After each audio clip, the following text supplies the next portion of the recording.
Carlos Alberto Montaner, mi invitado de esta noche, analista, escritor y por supuesto colaborador de CNN, además presidente del Inter-American Institute for Democracy. Carlos Alberto, comencemos en Venezuela. El ganador para muchos este año en Venezuela ha sido el presidente Nicolás Maduro. Enfrió las protestas, celebró elecciones cuestionadas por la oposición y por algunos organismos internacionales, promovió una Asamblea Nacional Constituyente que está cambiando radicalmente las reglas del país. Básicamente está ahorcado por la situación económica producto del problema de falta de productividad que tiene el país y también de las sanciones que según algunos ya están teniendo algunos efectos. Y ciertamente que si bien políticamente es ganador, está con problemas bastante complicados. ¿Cuál es tu visión, tu lectura de lo que ha pasado este año en Venezuela? Yo creo que la oposición ha quedado bastante debilitada, pero creo que el gobierno también ha quedado muy debilitado y ha quedado muy dividido. Los dos grupos están muy divididos, el gobierno y la oposición. En el gobierno se sabe que una cosa es Maduro y otra cosa es Cabello y una cosa es el señor Tarek William Saab y otra diferente es aquel grupo de generales que se dedican al narcotráfico. Yo creo que hay un problema muy serio de división en el poder venezolano. ¿Y esta división es para qué? Porque tú crees que algunos están dispuestos a perpetuarse en el poder a como dé lugar y hay otros que quizás buscan una salida consensuada con la oposición. ¿Cuál es la tesis de esta división? ¿Por qué? Bueno, porque hay unos que no tienen hacia dónde ir, no tienen hacia dónde escapar. Entonces se quieren mantener en el poder a cualquier precio y a cualquier costo. Y hay otros que están dispuestos a buscar un tipo de negociación porque saben que ellos no peligran en un cambio político que sea de alguna manera consensuado. No serían víctimas del desplome del poder, sino serían víctimas o serían actores en el cambio de poder, pero no caerían los escombros de la República sobre ellos, que es lo que sucedería en el caso de que Maduro se mantuviera sin la menor voluntad de cambio. ¿Por qué la oposición pierde la calle? ¿Por qué la calle se enfría y la oposición no es capaz de seguir manteniéndola de alguna manera caliente para de alguna forma ponerle más presión al gobierno de Maduro? Porque la oposición perdió desde el principio. Cuando ellos ganan en la Asamblea, en el 2015, cuando ellos ganan en la Asamblea Nacional, que ganan con las 2/3 partes de los votos, ellos permiten que el gobierno sencillamente elimine a 3 diputados que son clave para poder hacer lo que ellos tenían que haber hecho. Ellos tenían que haber, desde el principio, además se les dijo, Claro, pero nunca pudieron obtener ese quórum calificado que le faltaba para tener esos 3 diputados y tener, digamos... No, pero si lo tenían desde el principio. Es decir, si ellos no hubieran aceptado, si hubieran presentado desde el primer momento un enfrentamiento con el gobierno y un enfrentamiento donde hubieran pedido todas las cosas que tenían que pedir en ese momento y hubieran pedido la salida del Consejo Nacional Electoral, pues el gobierno lo hubiera aceptado o no lo hubiera aceptado, pero lo que no podía hacer es lo que luego ocurrió, que es que poco a poco fue perdiendo poder esa Asamblea Nacional y se convirtió prácticamente en un instrumento de la propaganda del propio gobierno. Hasta que terminó completamente anulada. Exacto. Yo creo que Maduro ha salido ganando en la medida en que parecía derrotado, claro, absolutamente derrotado. En medio de las protestas parecía con mucha presión y derrotado. Pero antes de venir para acá, estuve viendo un email o un Twitter de Francisco Palmieri, que es la persona del Departamento de Estado más importante, para América Latina, quiero decir. Sí. Y Palmieri decía que estaban listos para apoyar a Venezuela en el tema de la provisión de comida y de medicinas. Es decir, la ayuda humanitaria norteamericana estaba dispuesta a hacer todo lo que fuera necesario para sacar al país de la situación en la que se encontraba. Pero si el gobierno no lo acepta, pues, y además alegan cualquier cosa, eso lo que hará es desacreditar mucho más al gobierno. En 30 segundos, Carlos Alberto, porque tenemos muchos temas y mucha tela que cortar en esta entrevista esta noche, ¿cuál es la principal crítica a su juicio que se le puede hacer a la oposición este año? Haber, por ejemplo, convalidado las elecciones, haberse presentado en las elecciones que organizó las regionales y las de la Asamblea Constituyente, Nacional Constituyente. Sí, no haber sido más firme. Yo creo que la principal crítica es no haber sido mucho más firme en las demandas al gobierno, no haber respondido a esos decenas de muchachos muertos que salieron a las calles a protestar, convocados por la propia oposición. ¿Tienes esperanza en estas negociaciones que están teniendo lugar en la República Dominicana y que prosiguen ahora en el mes de enero? Yo creo que no tengo muchas esperanzas en... O sea, ¿te parece que el gobierno se está prestando? Se está prestando porque le conviene ganar tiempo. Ante la comunidad internacional, porque quiere ganar tiempo. Claro, y además la oposición al mismo tiempo no quiere parecer intransigente. Inflexible, claro. Inflexible y está participando. Pero en ese juego de doble cara que tienen los dos bandos, yo creo que la oposición acaba por perder. Carlos Alberto, tenemos que cambiar de tema. México, nuevamente, el país más violento del mundo. 175.000 asesinatos en lo que va del año hasta el mes de noviembre. Si bien se han capturado los cabecillas de los cárteles de drogas y el crimen organizado, aparentemente, claro, se produce una fragmentación de estos grupos que están, digamos, subdivididos cada vez más y que están causando más problemas. ¿Cuál es tu visión? Que el gobierno no tiene una política clara de erradicación. Además, no la puede tener porque hay ramas del gobierno que son cómplices de esos asesinatos y de esos crímenes, como pasó con esos muchachos, los 43 creo que eran. De Ayotzinapa.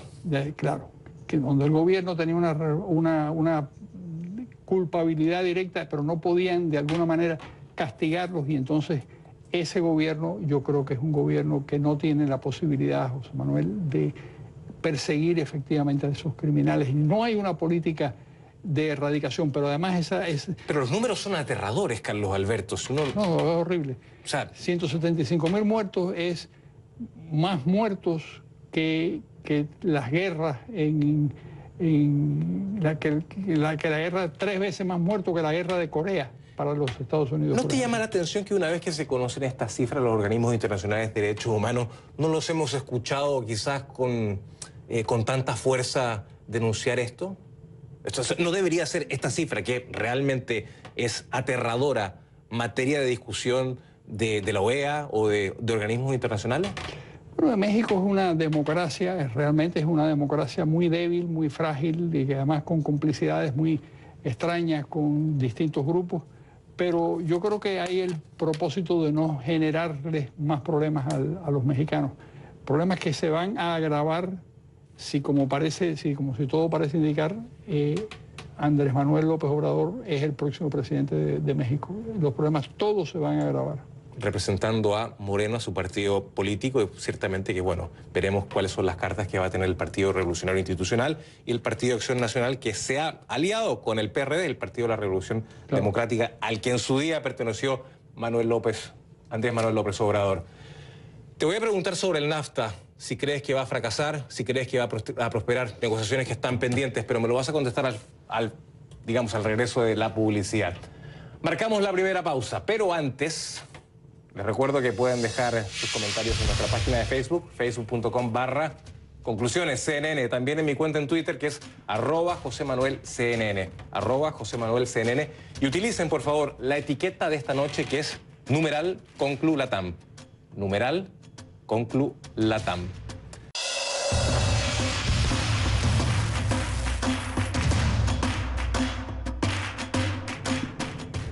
Continuamos conversando con Carlos Alberto Montaner, analista político, escritor, presidente del Inter-American Institute for Democracy, además de colaborador de CNN, justamente sobre todos los hechos que han marcado este 2017 en América Latina. Carlos Alberto, el NAFTA se está negociando, complicadas negociaciones. Estados Unidos pone muchas condiciones justamente que tienen que ver con la regla de origen, Canadá inconforme, México más todavía, Trump obviamente diciendo que poniendo muchos problemas en esta negociación y señalando de que en cualquier momento podría dejar el pacto comercial. ¿Crees que va a haber humo blanco, que va a salir un pacto comercial renegociado o que Estados Unidos va a cerrar la puerta? Yo creo que al señor Trump le da lo mismo cerrarlo que dejarlo abierto. Creo que es bastante inconsistente en cuanto a la negociación. Realmente quiere imponer una serie de condiciones más que negociar un acuerdo nuevo. Y yo creo que es muy peligroso porque a México le haría bastante daño. ¿Y Estados Unidos también?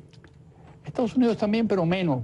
Yo recuerdo, es decir, que son 500.000 millones de dólares en una economía de 17 trillones, dicho en inglés, de dólares, medio millón es decir, 500.000 millones de dólares no es demasiado. Pero a diferencia, déjame decirte, económicamente, de Estados Unidos, México está buscando alternativas en otros mercados, explorando el Mercosur, Argentina, Asia-Pacífico, para ver otras alternativas comerciales que no sean necesariamente Estados Unidos, pero Estados Unidos no necesariamente está haciendo esa labor. Pero pasemos a otro tema, vámonos a Brasil. El presidente Temer este año estuvo a punto de ser destituido. Un 2% de apoyo.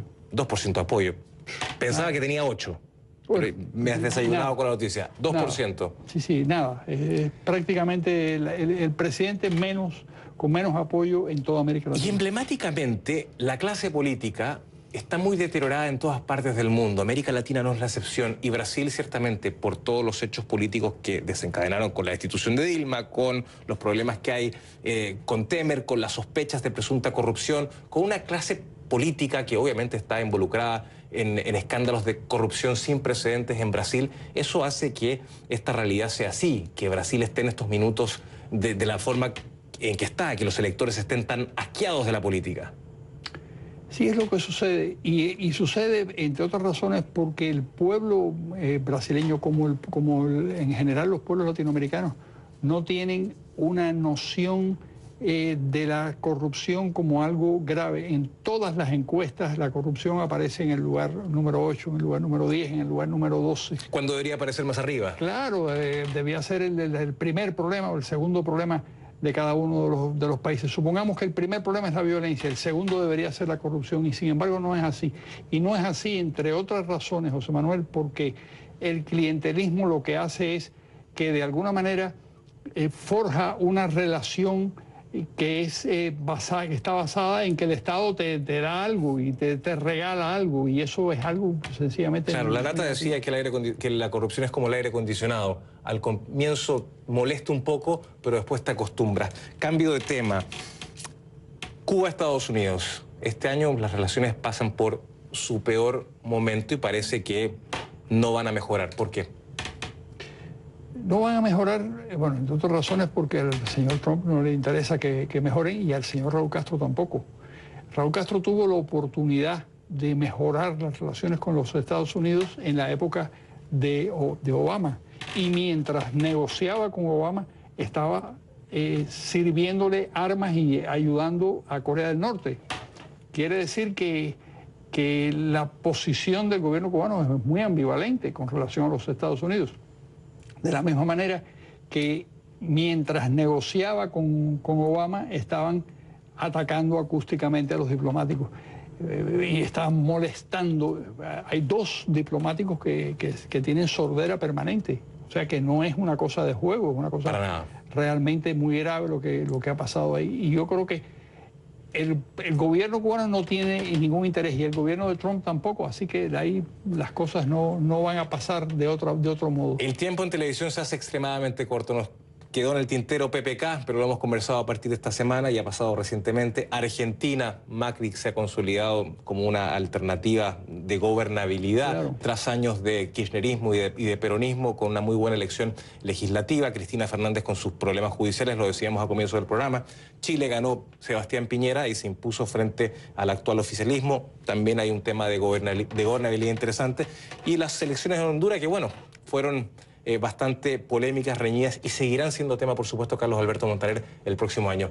Gracias a Carlos Alberto Montaner, analista, escritor y colaborador de CNN, por estar con nosotros. Y ya regresamos con más del polémico e impredecible, siempre con un tuit exclusivo dispuesto a bullir a las redes. Repasamos el primer año en la presidencia de Donald Trump.